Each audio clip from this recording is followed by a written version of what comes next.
With a payload up to 9 pounds, the Moza Air2 can hold almost any camera stable. 16 hours of battery life will get you through a couple of full work days of shooting.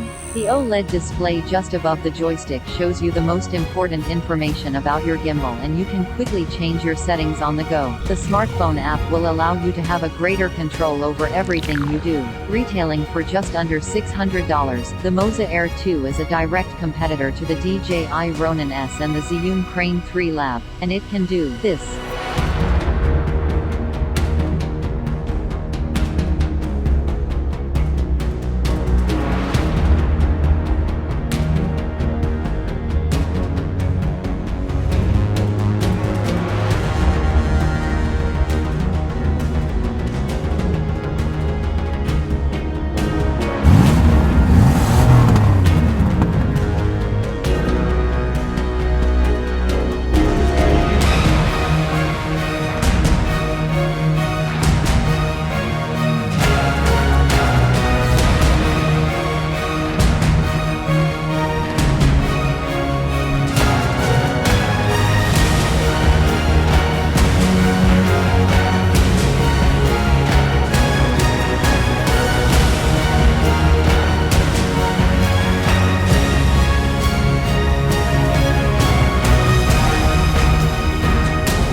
And here it is. The Moza Air2 weighs 1.6 kilograms and it comes in a box with plenty of accessories such as the extended grip, which also acts as a tripod, a storage bag for all of your little accessories such as wrenches, screws and cables. And by the way, you get all sorts of cables for connecting and controlling various cameras such as Sony, Nikon, Panasonic, Fuji and Canon. You also get 4 Moza specific batteries which are huge and look like shotgun shells, a camera plate, the intelligent charger for your 4 batteries, a very detailed multi-language manual, which nowadays is very rare, but I think it's great to have it around while setting up your gimbal for the first time, some other small bits and pieces for attaching accessories to your Moza Air2, and of course the gimbal itself. The build quality of the gimbal is great, it doesn't feel like a cheap plastic in your hands, and after using the Ronin-S for a while, I can say the gimbal gives you pretty much the same feeling. I really like the small display which gives you information about the mode you're in as well as the speed of the motors, and by rotating the wheel you can make the gimbal react slower or quicker to your movements. I keep mine at around 60 and I think it's a good balance between smoothness and speed. Also, the display helps you quickly change some other settings such as the ISO, the shutter speed and the aperture of your camera in case you connect it to the gimbal with the cable. Just below the screen there is the joystick which moves the camera around, but you can also press the joystick, and depending on how many times you press it you can lock or unlock your 3 different axes. 1 press locks or unlocks the pan axis, 2 presses are for the roll axis and 3 are for the tilt axis. You can easily see which axis is in what mode on the screen. F means follow and L means locked. Just below that we have the dial and central button which acts as a menu button.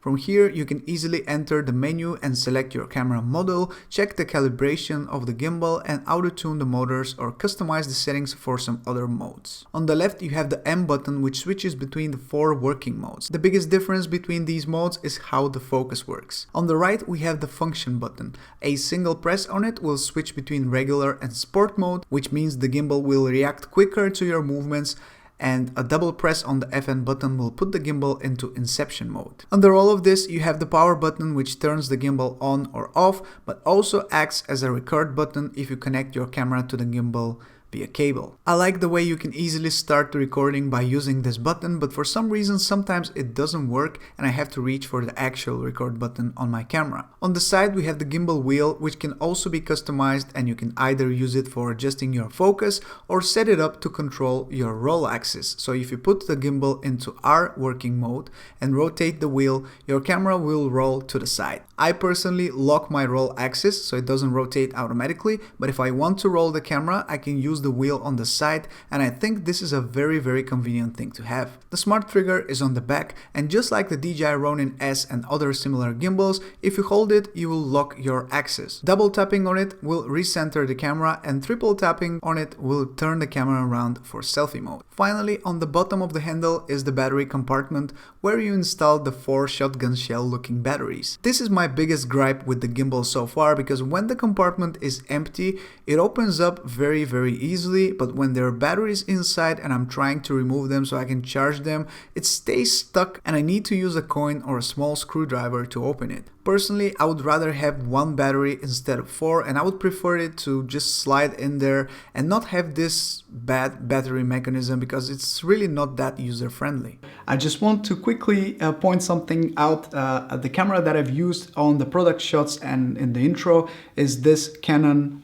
camera. It's my girlfriend's camera. I don't have another camera to put on the gimbal, so I wanted to record the gimbal with a camera on top of it, so of course I had to use what I have. Obviously I don't use it with the gimbal. I use my Sony a7 III, but I used my Sony a7 III to record the gimbal, so that explains why this camera was on the gimbal. I think the best thing about this gimbal, hands down, is the battery life. Those 16 hours that they claim, I think they're very close to those 16 hours. And ever since I started using the Goodson Moza Air2, I've been really impressed with the battery life.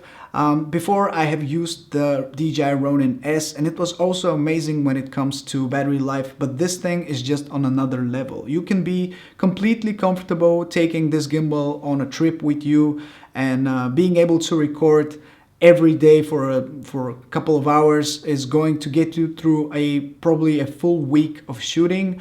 If you shoot for 6, 7, 8 hours a day, you can go a couple of days of shooting with this gimbal, and that's simply impressive.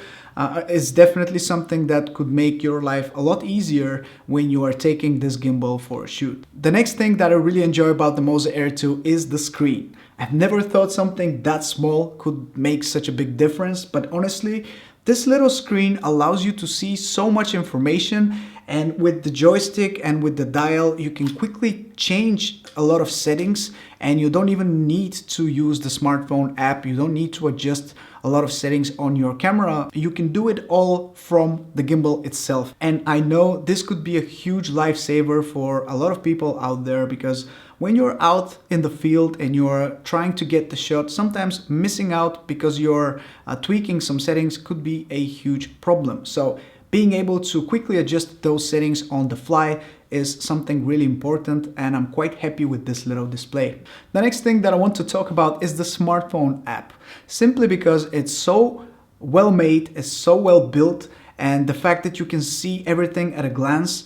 You can see the battery life, you can see all of your parameters, your settings for the motors, you can auto-tune the motors, you can adjust every setting for your gimbal from the smartphone app. You can even control your gimbal remotely. You have all of these options to remotely control the gimbal. You have the option to control it yourself with the on-screen controls, or you can select your own points and you can create a time lapse, for example, and select first point, second point, third point, and just create a moving time lapse, which is great. It's not something that we've never seen before, but it's very well made and it works amazingly. So the fact that you can control everything from the app, you can even update the firmware on the gimbal from the app itself without the need of a computer is just great. I've updated the firmware already once, and it worked like a charm without even connecting it to my computer. So the smartphone app is definitely very well made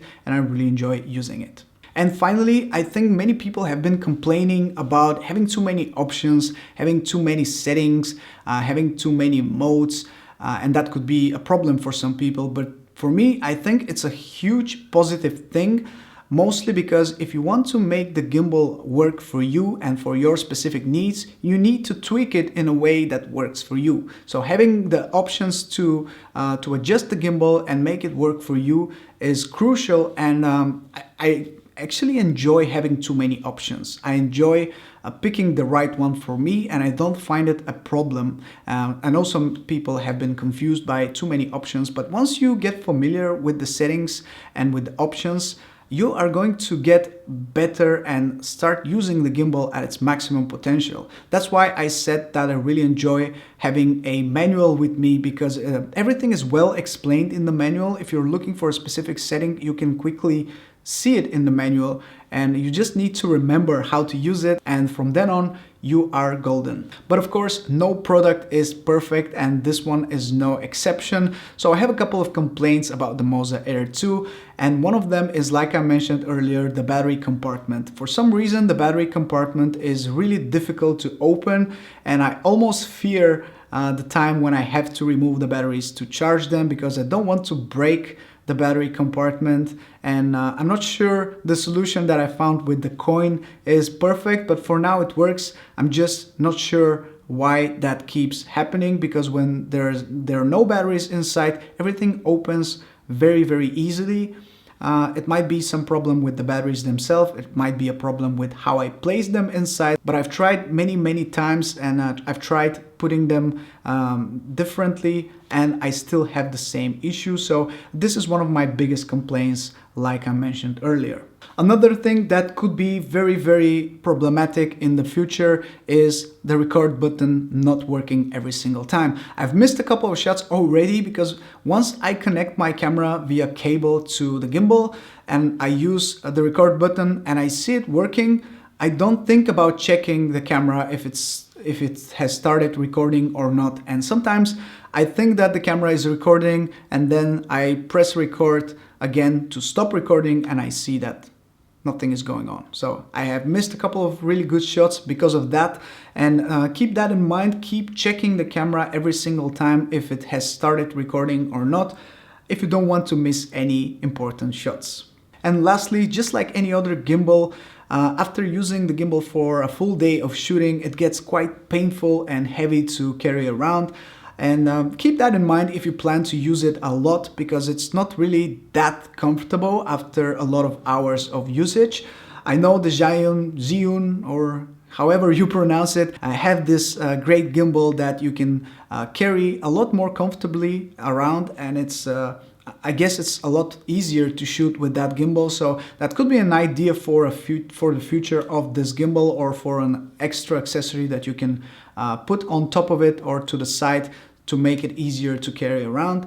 But for now, I'll have to get used to having a gimbal that is not perfectly comfortable to use for a full day of shooting. Of course, I'm very happy to have a gimbal once again. Last year I bought the DJI Ronin-S. It was my first ever gimbal, and I enjoyed using it a lot, but at that time I had the Lumix G80, and the camera was not compatible with that gimbal, so I couldn't use it to its maximum potential. I also didn't really film that much with my camera, so it was not ideal for me to have a gimbal that I don't use. So I had to sell the Ronin-S a couple of months later, because I was just not happy with having it on my desk without using it at all. So now that I have the Sony a7 III and I'm planning to record a lot more filmmaking stuff for my channel, I think having a gimbal is a great idea. It's a great tool to have, and for the future content that I'm planning, I think it would be very useful for my channel. So of course I want to thank Goodson for sending the Moza Air2 to me for review, and I'm very excited to use it in the future. Like I said, I'm planning a lot of content with it. So if you have any ideas or requests that you want to see on my channel with this gimbal, please let me know in the comment section below. So with that being said, guys, I think that's everything that I have for you today. It's been a real pleasure to create this video. Hopefully you guys enjoyed it. Don't forget to subscribe if you don't want to miss any of my future uploads. This is Mike from Drone Supremacy, and I'll catch you in my next one. Ciao.